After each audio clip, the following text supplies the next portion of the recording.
Yesterday, Kyle Kuzma tweeted, quote, "Yo, media, I'm going to tell y'all this. If y'all mess up this MVP like you did the DPOY, we're going to have issues for real."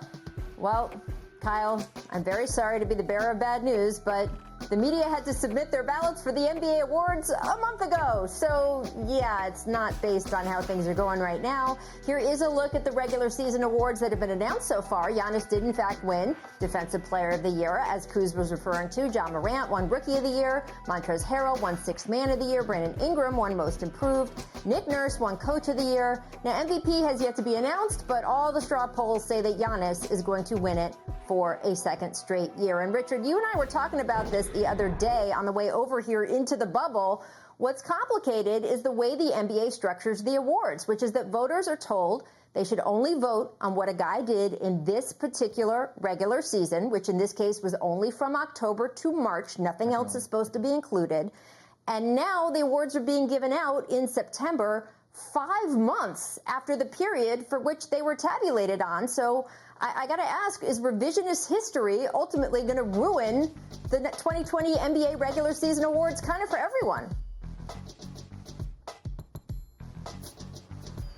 Oh, maybe we don't have Rachel. No, Paul, you can give me an answer on that. I got you now, Rachel. You know what? I'm a believer in, like, look, yes, it is a regular season award. And so, like, we all become prisoners of the moment because what we see LeBron doing, and he's still in the playoffs, and we don't see the Greek Freak playing anymore. But if you talk about a larger sample size of what he's done for his team, and I'm talking about Giannis Antetokounmpo, he is the MVP. He was dominant this year. Yes, they didn't make it out the second round of playoffs. That's fine. But this is a regular season award. And I wish the NBA would go back to giving the award to the player during the season. Maybe we should do the votes a little earlier, but they can appreciate that award in front of their home crowd or with their teammates. It just seems so much better when you can hold that trophy up for your crowd at home. Or I don't like it being announced like just months later. See, look at this. In front of your home crowd, holding up that trophy to get that standing ovation.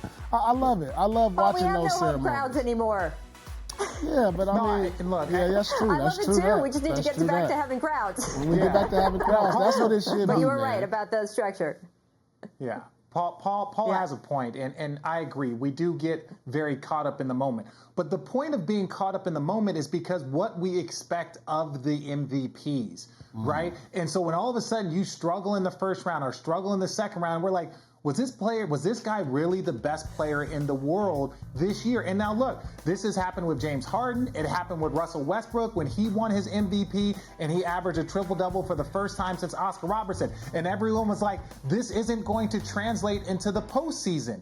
And then all of a sudden they get into the postseason and he struggles and his team struggles and nothing really transpires. Then you start to really question what you just watched over the course of the season. Was this just a numbers chase? Was it just somebody trying to get the MVP, not necessarily playing great basketball? So that's why we get a little, as fans and as athletes, we get a little weird when you get into this moment. It's really and truly because you want this to translate into the postseason, and a lot of times it doesn't. Right, but the problem is that the awards aren't set up that way. MVP is no longer for, hey, who's the best player in the league or who do we think is going to be able to power their team to a title. MVP is about who put up the best stats during the regular season, which I think is hard because it is supposed to be most valuable player, not best stats in a season. And I say this over and over, we need award reform in the NBA. The major awards have not been updated in more than 30 years. You've got sports like football, baseball, hockey, all have created separate awards. And this is not a participation trophy. I'm not trying to give everyone a bright, shiny object. I am just saying that other sports have found a way with best offensive player or the goal scoring trophy that hockey added to give an award so the guy who had the best statistical season can be recognized, and that can be separated out and different from who is just the best goddamn player in the NBA. Who do you want? Who are you picking first for your team if you have to win a game that night? And that is a different question than who had the best statistical season.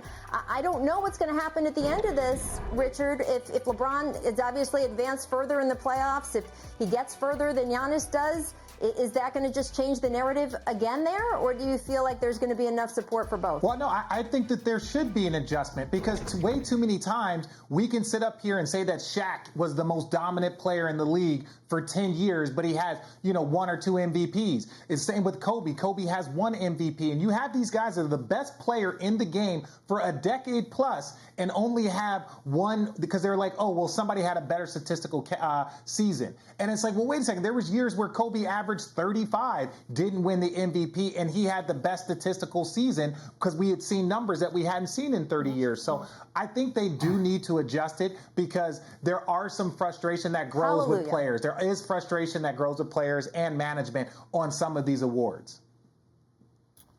Thank you, Richard, for joining my side. I'm going to keep the campaign on. The NBA is not listening to me at all in any way, shape, or form, but I'm going to keep asking. Thanks for watching ESPN on YouTube. For live streaming sports and premium content, subscribe to ESPN+.